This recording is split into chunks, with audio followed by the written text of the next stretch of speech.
Sometimes being on Inside the NFL can be lucky. This man, Dan Hampton, was a guest a couple of weeks ago. We wished him well, and look where he is today. Last Sunday, the Bears slaughtered the Washington Redskins, and they're looking for that pot of gold in San Francisco. In 1984, no NFL team stood taller on defense than the Chicago Bears. These fiery modern-day monsters of the Midway not only have rekindled memories of the Bears' glory days of the past, they have also helped bring Chicago its first football division title in over 20 years. And in last Sunday's playoff match against the high-scoring Washington Redskins, it was indeed the NFL's #1 ranking defense that dictated the tone of play.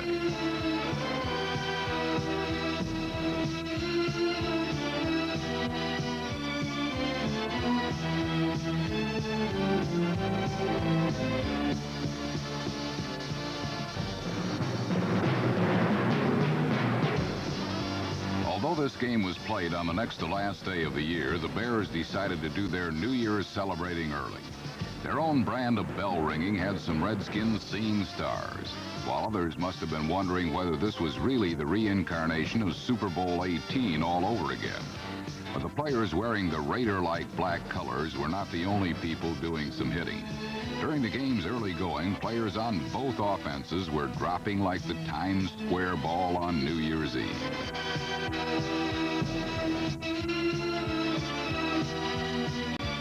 Unfortunately for Washington, this old-fashioned blood-and-guts trench warfare is not compatible with their high-tech computerized offense. For in addition to being aggressive, the Bears' blitz is so unpredictable that even a seasoned offensive line like Redskin Hogs can get confused. Here guard Ken Huff correctly reads linebacker Mike Singletary's inside blitz, but by leaving his position, he gives the dangerous Dan Hampton an easy chance to beat single coverage blocking. But the Bears did not rely totally on stunts and slants to sack Redskin quarterback Joe Theismann. When it comes to brute strength, nobody on Chicago is more formidable than defensive end Richard Dent. Even double teaming could not keep this All-Pro from registering one of his game-high 3 sacks.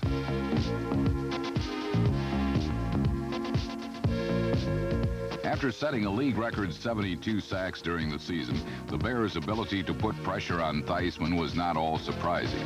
What was surprising was the razzle-dazzle they displayed on offense.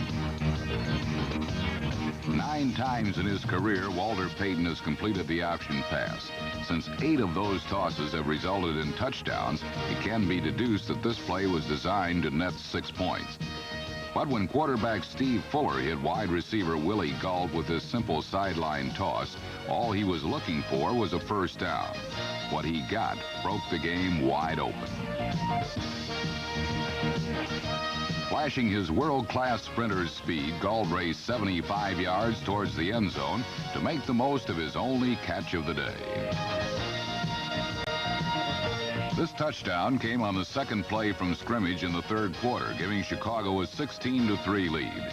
With the game suddenly opening up to a style that better suits the Redskins' needs, Washington quarterback Joe Theismann proceeded to move the ball fast in an effort to put points on the board in a hurry.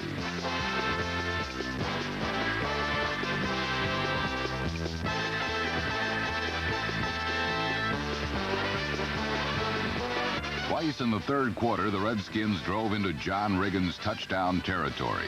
Twice Big John, who was contained for most of the afternoon, capitalized on his specialty of scoring from short yardage range.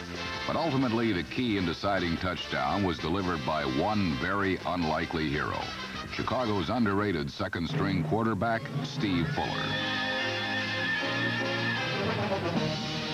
Injuries have kept Fuller from proving that he can capably fill Jim McMahon's shoes. But by hitting on 9 of 15 passes for 211 yards, including this clutch third-quarter touchdown toss to Dennis McKinnon, Fuller provided Chicago with 23 points. Just enough provision of inspiration the hungry Bear defense needed to put Washington away for the winter.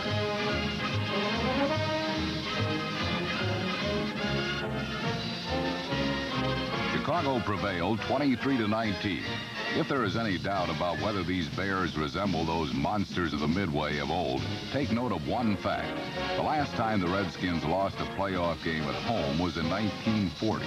On that day, they were shut out by the Bears. 44 years later, Chicago is once again standing tall. But they cannot claim to be number one yet in the NFC.